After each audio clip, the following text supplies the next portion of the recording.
Hola, ¿qué tal, amigas, amigos? ¿Cómo están ustedes? Bienvenidos una vez más a ¿Qué propone? Un programa que hemos decidido hacer para que usted conozca qué propone cada uno de los candidatos opositores que aspira a sentarse en la silla de Miraflores. Y en esta ocasión vamos a conversar con Carlos Prosperi, que es el candidato de Acción Democrática, partido donde ocupa el cargo de secretario de organización. Pero antes de hacerle preguntas, vamos a conocer un poco acerca de nuestro invitado de hoy. Nació en Caracas el 18 de octubre de 1977 y tiene en la actualidad 45 años. Es abogado egresado de la Universidad Bicentenaria de Aragua. En 1997, como militante del partido Patria para Todos, ingresa a la campaña del entonces diputado Eduardo Manuit para las elecciones regionales de 1998, con el apoyo de Hugo Chávez Frías. Se retira de Patria para Todos. En 1999 ingresa a Acción Democrática, partido en el que ocupó cargos de secretario juvenil municipal y secretario municipal. En 2010 quedó electo diputado suplente en las elecciones parlamentarias de septiembre de ese año por el estado Guárico. En 2010 fue candidato de Acción Democrática a la gobernación de Guárico, apoyado por la Mesa de la Unidad Democrática. Resultó electo diputado para el periodo 2016-2021, integrando en la Asamblea Nacional la Comisión Permanente de Medios de Comunicación. En 2016 se convirtió en secretario general de Acción Democrática en Guárico. En 2020 asume como jefe de la bancada de la mayoría en la Asamblea Nacional. En septiembre de 2022 es elegido como candidato de Acción Democrática para la elección primaria a las elecciones presidenciales de 2024. Momento de comenzar a hacerle preguntas a nuestro invitado del día de hoy, Carlos Prosperi, por el Partido Acción Democrática, por el partido no, candidato del Partido Acción Democrática a la primaria de la oposición. Porque usted es mejor candidato que Enrique, que María Corina, que Delsa Solórzano, que Juan Pablo Guanipa, porque usted es mejor candidato que ellos. Mira, todos los candidatos son buenos. Aquí no se trata de decir que yo soy el mejor, que hay otro mejor. No, todos los candidatos son buenos. Aquí lo que se trata... Te llama que voten por usted. Bueno, ¿Por obviamente qué razón tienen que votar por usted y no por ellos? Estamos llamando a que voten por nosotros porque nosotros tenemos unas ideas que quizás son distintas a las que otros han venido planteando. Bueno, bienvenido, Carlos. Un placer. No, gracias, Nardo, a ti y al canal por la invitación. ¿Eres candidato de Acción Democrática o eres el candidato de Henry Ramos Alú? Mira, soy el candidato no solo de Acción Democrática, de la militancia del partido, del pueblo de Venezuela y por sobre todas las cosas el candidato de la unidad, porque hoy más allá de un partido, de una organización política, tenemos que entender que está Venezuela y que hoy hay que trabajar de manera unida, mancomunada por nuestro país. En un eventual gobierno de Carlos Prosperi, ¿manda Carlos Prosperi o manda Henry Ramos? No, mira, va a mandar el pueblo de Venezuela, porque definitivamente tenemos que escuchar a nuestro pueblo. No podemos seguir creyendo que se va a gobernar Venezuela sin escuchar los problemas y la problemática del pueblo venezolano. Y por eso la importancia de entender que no se pueden seguir cometiendo los errores que han cometido estos señores durante los últimos 24 años que han llevado al pueblo de Venezuela a una desidia y a un salario que no les alcanza ni siquiera para poder sustentarse un día de trabajo. Y no tiene que ver también esa historia del chavismo con algo de lo que hizo Acción Democrática en los viejos tiempos. No, para nada. Está libre de pecado. Porque es que Hugo Chávez es totalmente diferente y Nicolás Maduro a lo que es Acción Democrática. Pero Acción Democrática y COPEI no son responsables de lo que tenemos hoy. Mira, hay gente que acusa quizás de que Acción Democrática y COPEI son los culpables de lo que se está viviendo hoy en Venezuela. Pero ese tipo de personas que satanizaron la política, que satanizaron a cada uno de los dirigentes políticos, ahí está lo que vino después de la satanización de los partidos políticos y de la democracia. Una persona que irrespetó cualquier tipo de situaciones, que le dijeron al pueblo de Venezuela que no se iba a expropiar, que se iba a trabajar para todos por igual, que iba a haber menos burocracia, y todo lo que hemos visto durante estos 24 años es totalmente contrario a lo que le habían ofrecido al pueblo de Venezuela. Ahora, imaginemos que Carlos Prosperi es el presidente. ¿Cuál sería la primera medida que toma Carlos Prosperi? Mira, la primera medida que nosotros tenemos que tomar, Isnardi, es una medida económica. ¿Y por qué una medida económica? Bueno, de inmediato hay que llamar a los empresarios, de inmediato hay que llamar a cada uno de los trabajadores y cumplir con lo que establece la Constitución, que se instale una tripartita para que tanto el Estado, el patrono y los trabajadores podamos sacar adelante la producción nacional, podamos invertir en lo que se tiene que invertir, dejar de improvisar.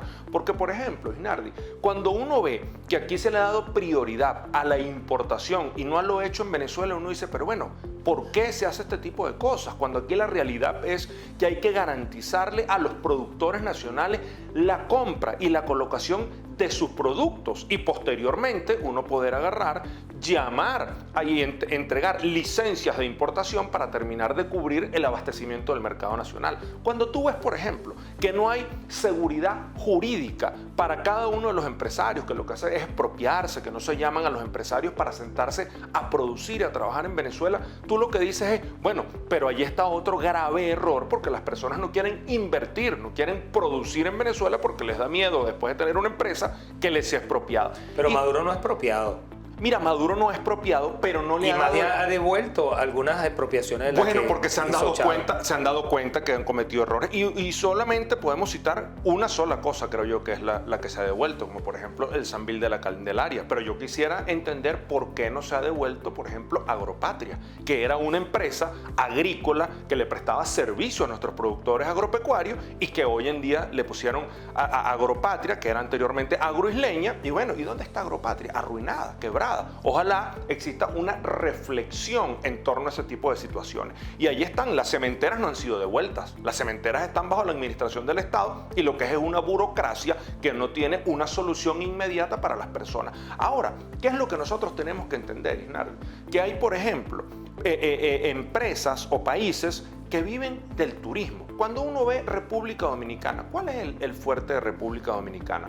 El fuerte de República Dominicana es el turismo. ¿Y qué tiene República Dominicana que no tiene Venezuela? Bueno, lamentablemente en Venezuela existe una inseguridad, las personas tienen temor de venir al país. Si aquí hay una estabilidad social y jurídica, el inversionista puede venir a invertir y el turista puede venir a Venezuela y ser recibido en Venezuela. Porque usted es mejor candidato que Enrique, que María Corina, que Delsa Solórzano, que Juan Pablo Guanipa, porque usted es mejor candidato que ellos. Mira, todos los candidatos son buenos. Aquí no se trata de decir que yo soy el mejor, que hay otro mejor. No, todos los candidatos son buenos. Aquí lo que se trata... Te llama a que voten por usted. Bueno, ¿Por obviamente qué razón tienen que votar por usted y no por ellos? Estamos llamando a que voten por nosotros porque nosotros tenemos unas ideas que quizás son distintas a las que otros han venido planteando. Nosotros creemos y consideramos que hay que darle un vuelco a la política, que definitivamente no se puede seguir siendo politiquero. Aquí se tiene que ser político y que se acabe esa demagogia donde a veces se hacen algún tipo de aseveraciones, inclusive se hacen algunas ofertas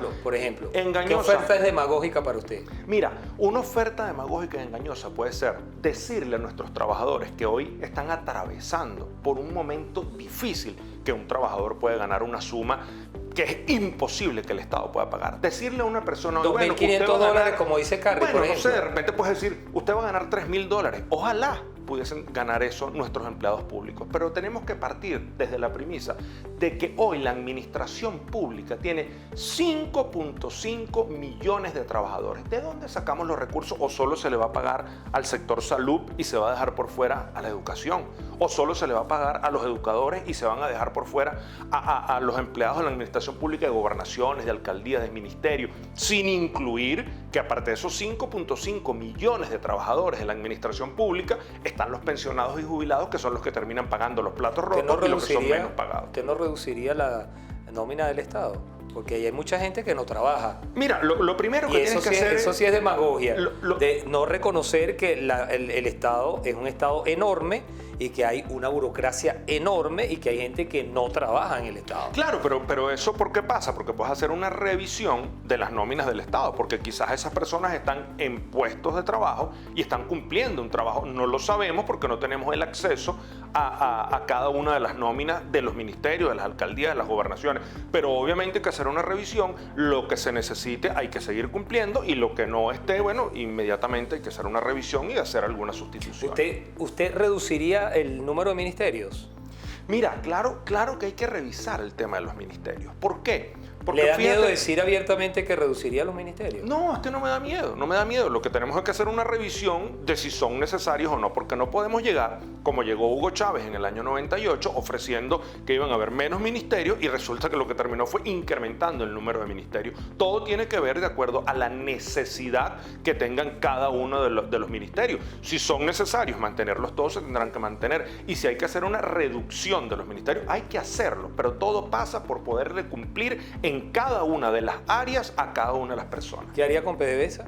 Mira, PDVSA, una revisión minuciosa y exhaustiva. ¿Por qué? Bueno, porque desde que se acabó la llamada meritocracia en PDVSA, que muchas personas quizás no les gusta que se pueda citar este tipo de nombres, bueno, la meritocracia eran personas que conocían la industria petrolera y desde que se politizó, que se puso al servicio del Partido Socialista Unido de Venezuela, hemos visto cómo lamentablemente PDVSA, hoy una industria petrolera que llegó a producir cerca de 3 millones de barril día, apenas esté produciendo 500, 600 mil barriles día.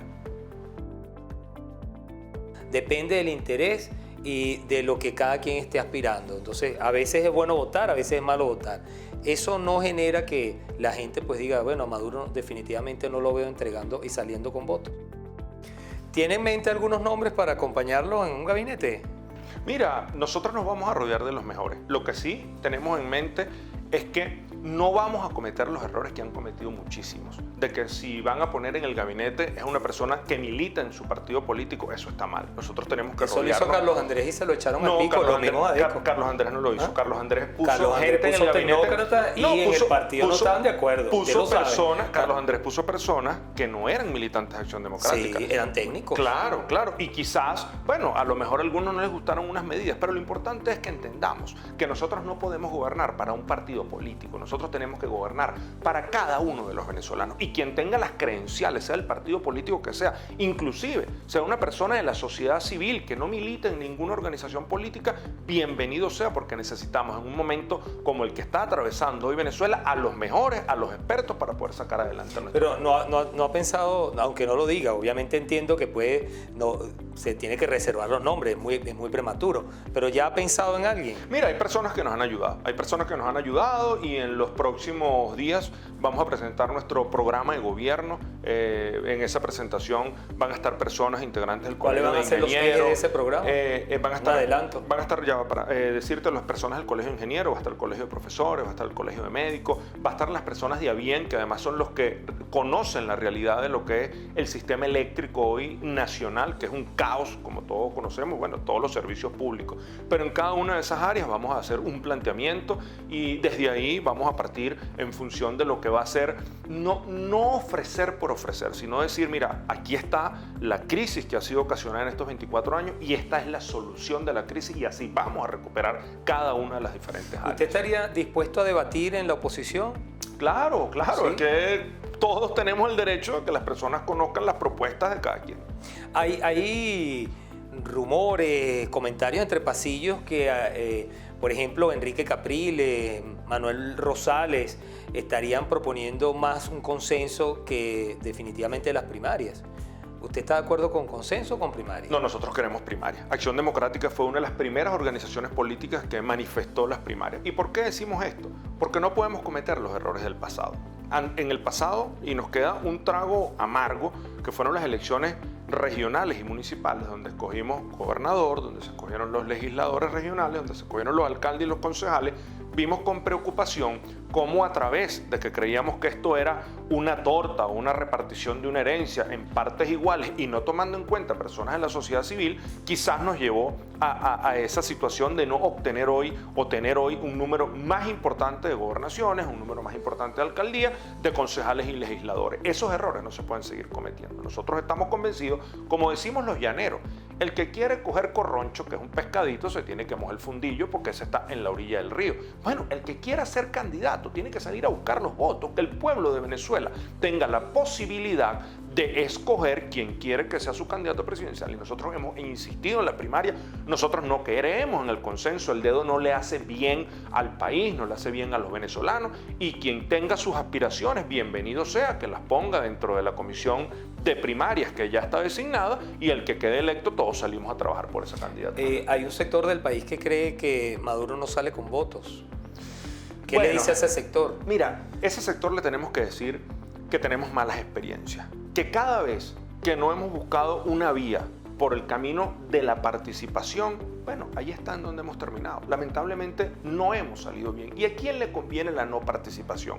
A quienes están en el poder. ¿Y por qué no les conviene la participación? Porque tienen que incentivar el hecho de que las personas no salgan a votar, que la abstención sea la gran victoriosa. Y eso lo tenemos que erradicar. Nosotros tenemos que entender que cada vez que nos hemos unificado, hemos obtenido unas grandes victorias. Y el mejor ejemplo, o uno de los últimos ejemplos, fue el estado Barinas. En Barinas nos unificamos en torno a una candidatura, la tierra de Hugo Chávez, donde 23 años el chavismo había estado gobernando, la familia Chávez en todos esos años, y hoy tenemos a Sergio Garrido, a nuestro compañero Sergio Garrido, como gobernador del estado Barinas, porque todas las fuerzas entendieron que había que unificarse. Y si citamos el 2015, ahí está otra realidad. Todos nos unificamos en torno a candidaturas unitarias y obtuvimos las 2/3 partes de la Asamblea Nacional. Si nos unimos, si salimos a votar, si garantizamos tener los testigos de mesa, no hay nada que pueda evitar un cambio que va a ser indetenible el próximo año, donde Venezuela tendrá un nuevo presidente comprometido con cada uno de los venezolanos. Las condiciones han cambiado porque la oposición en distintas oportunidades le ha dicho a la gente: no hay condiciones, no se puede votar. Después le dice a la gente: sí, vamos a votar. Depende del interés y de lo que cada quien esté aspirando. Entonces, a veces es bueno votar, a veces es malo votar. Eso no genera que la gente pues diga: bueno, a Maduro definitivamente no lo veo entregando y saliendo con votos. Claro, obviamente son cosas que suenan incoherentes, pero podemos poner algunos ejemplos o citar algunos ejemplos. En el año 2020 nosotros no participamos en estas elecciones de la Asamblea Nacional. ¿Y cuál fue la razón principal para no participar? Uno, que el Consejo Nacional Electoral no fue designado de acuerdo a lo que establece la Constitución. La Constitución establece que tiene que ser nombrado por la Asamblea Nacional con las 2/3 partes. Ellos, so pretexto de una omisión legislativa, le dijeron al Tribunal Supremo de Justicia que tenía que designarlo, pero no se cumplió con el procedimiento. ¿Y por qué no se cumplió con el procedimiento? Porque tiene que llevarse a Cámara, someterse a votación en una primera oportunidad. Si no hay las 2/3 partes, se convoca una nueva sesión. Si no hay las 2/3 partes, se convoca una tercera sesión, y al no obtener las 2/3 partes se le remite la terna al Tribunal Supremo de Justicia, y el Tribunal Supremo de Justicia designa los nombres que se han mandado o toma en consideración los nombres que han sido enviados al Tribunal Supremo de Justicia. ¿Qué sucedió? Bueno, que se saltaron todos estos pasos, declararon una omisión legislativa que no existía y ellos decidieron nombrar el Consejo Nacional Electoral. Obviamente, nosotros no podíamos aceptar una designación de este tipo. Después vino la judicialización de los partidos políticos, donde nosotros, si no teníamos nuestra cédula de identidad, ¿dónde ejercíamos el derecho al voto? Tengo que interrumpir porque, si no recuerdo mal, en el año 2015, donde la oposición gana la Asamblea Nacional, ese CNE tampoco fue electo, sino por el mismo TSJ. No, pero recuerda, yo fui diputado 2010-2015, que ese Consejo Nacional Electoral, el chavismo, el PSV, no tenía las 2/3 partes en la Asamblea Nacional. Se convocaron 3 sesiones y una vez agotada la materia, se le remite al Tribunal Supremo de Justicia. Ahí hay una jurisprudencia. Ya hubo un hecho anterior a esta designación. En este momento no se agotaron las vías de llevar a la Asamblea Nacional las ternas y votarlo. Entonces, por lo tanto, se violaron los procedimientos para la designación de los mismos, como se ha violado anteriormente. Por ejemplo, debemos recordar que en el año 2015, antes de tomar posesión, el 5 de enero del 2016, la nueva Asamblea Nacional, hubo una designación de unos magistrados en el Tribunal Supremo de Justicia de manera expresa, donde inclusive parlamentarios que estaban con nosotros en la Asamblea Nacional votaron por ellos mismos para ser magistrados en el Tribunal Supremo de Justicia. ¿Y a qué nos llama esto? Bueno, una profunda reflexión, que lamentablemente se tiene que respetar la autonomía de los poderes y buscar ciertas garantías para poder participar. Si tú no tienes una tarjeta donde votar, porque recuerda que la tarjeta de la unidad estaba judicializada. ¿Hay más garantías en esta oportunidad para Mira, las claro elecciones? que las inclusive hay una correlación de fuerza de 3-2 dentro del Consejo Nacional Electoral, y 2 que no es que son opositores, 2 que están comprometidos con cada uno de los venezolanos.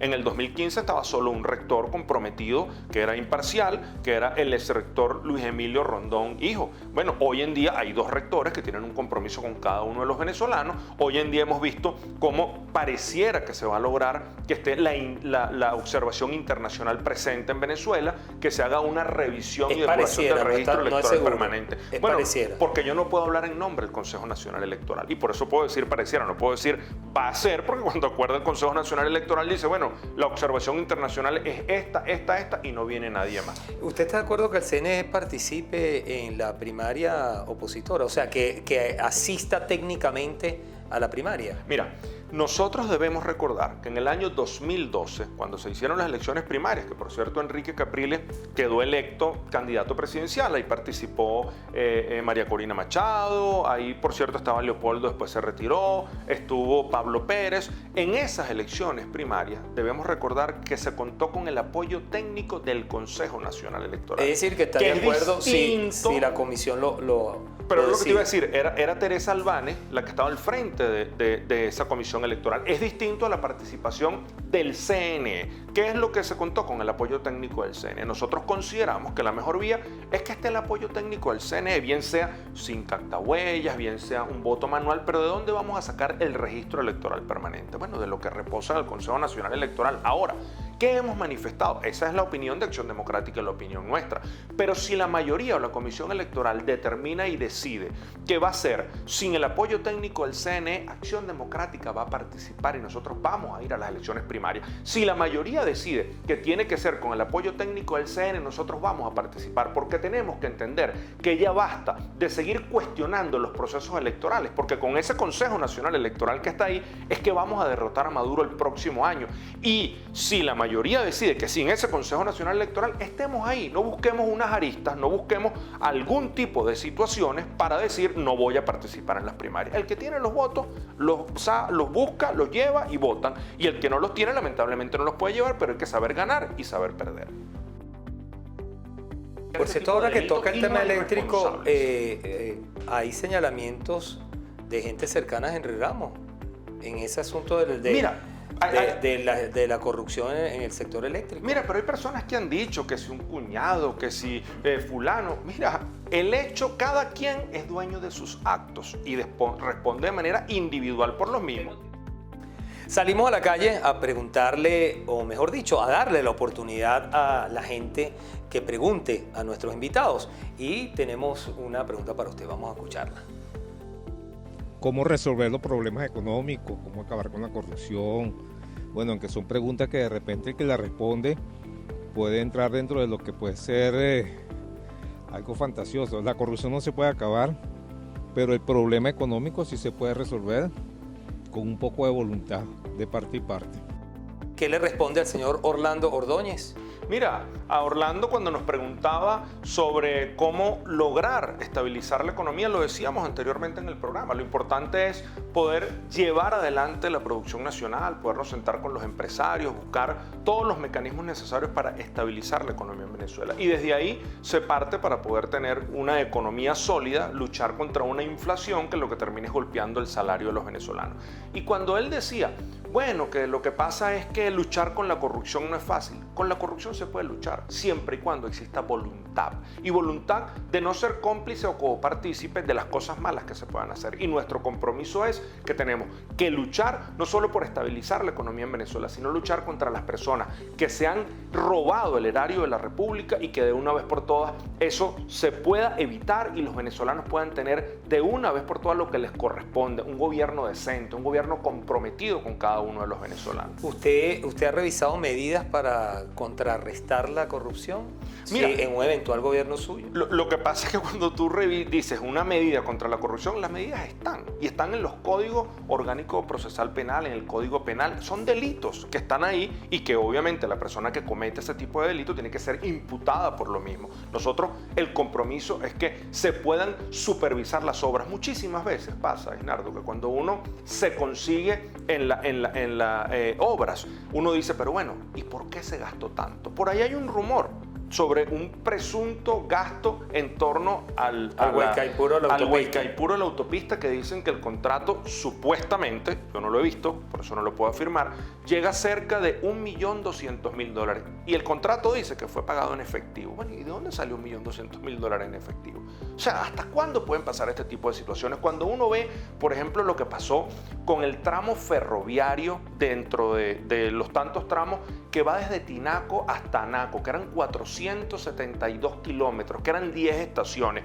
2 estaciones en Cojedes, 6 estaciones en Guárico y 2 estaciones en Anzoátegui. $1.200 millones firmado con los chinos para ser entregado el primer trimestre del año 2012. Bueno, hoy no hay tramo ferroviario, hoy no hay vialidad, pero hubo una gran corrupción. ¿Y dónde están los responsables de esa corrupción? Cuando uno ve, por ejemplo, Dinardo, el tema de las hidroeléctricas. En el caso de Tocoma, una gran presa que iba a servir para ayudar a suministrar y energía hidroeléctrica a los venezolanos, y tú te consigues con que es un elefante rojo. ¿Y por qué es un elefante rojo? Porque lo que nos dice todo el mundo es que hubo un pequeño error de cálculo. ¿Y cuál fue el error de cálculo?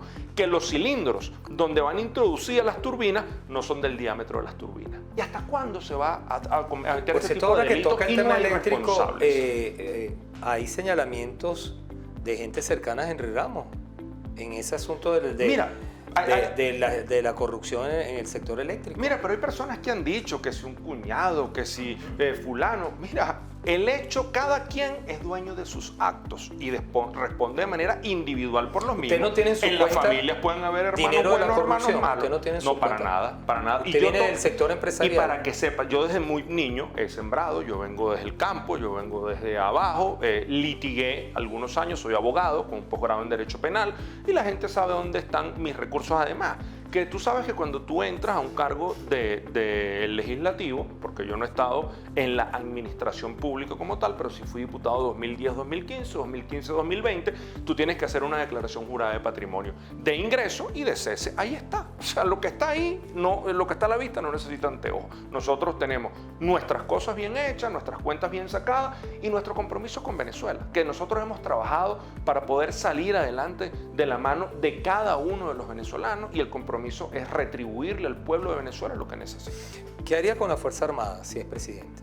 Mira, la Fuerza Armada hay que sentarse y conversar con ella. Nosotros tenemos que entender que hay un alto mando militar, que algunos quizás los tildan de que tienen una identificación política definida. Bueno, ojalá las Fuerzas Armadas entiendan que más allá de cualquier situación que pueda existir en su corazón está la Constitución, y que la Constitución la tenemos que respetar todos. Entender, porque muchísimas personas dicen, pero bueno, ¿hasta cuándo vamos a seguir creyendo que hay que sentarse con quienes les han hecho un daño a Venezuela? Bueno, tenemos ejemplos palpables, Leonardo. Cuando tú ves el ejemplo de Chile, bueno, en Chile Augusto Pinochet tuvo que quedar de ministro de la Defensa durante bastante tiempo para poder dejaría algún estabilizar, chavista en su gobierno? Si las personas son eficientes y si esas personas tienen una carta aval de hacer las cosas bien, nosotros tenemos que dejar a quien tengamos que dejar, Isnardo. Nosotros no podemos venir aquí creyendo que le vamos a pasar facturas a las personas porque han militado en una organización política. Ahí está lo que nos pasó. Muchísimas personas creyeron que le iban a pasar una factura a Acción Democrática, que le iban a pasar una factura a COPEI, que le iban a pasar una factura a los gobiernos de la democracia, y ahí está en donde hemos llegado hoy, a un país prácticamente en ruinas. Eso se tiene que acabar. Tenemos que pensar que todos somos necesarios, que todos somos venezolanos, y que el que quiera aportar en función del fortalecimiento de la democracia de Venezuela, bienvenido sea. Bueno, se nos agotó el tiempo y quedaron algunas preguntas en el tintero, pero será para la próxima. No, gracias, Ginardo, a ti y al canal por la invitación. Y aquí estamos, decirle a los venezolanos que nuestra lucha tiene que ser por la unidad, que ya basta de seguir creyendo que dividiéndonos o atacándonos unos contra otros vamos a salir bien. Que entendamos que por encima de una aspiración personal está Venezuela, están nuestros hijos, y vamos a recuperar la Venezuela en la que crecimos. Es decir, que si usted no es el candidato, va a apoyar el que sea. Mira, no lo tenemos que decir, lo hemos ejercido. En 23 años Acción Democrática ha apoyado candidaturas presidenciales que no son militantes de nuestro partido, como que si fuesen militantes del partido. Muchas gracias. Tisnardo. Y a ustedes les recordamos que la mesa siempre está servida, porque vamos a seguir entrevistando a los aspirantes a sentarse en la silla de Miraflores. Queremos saber qué propone.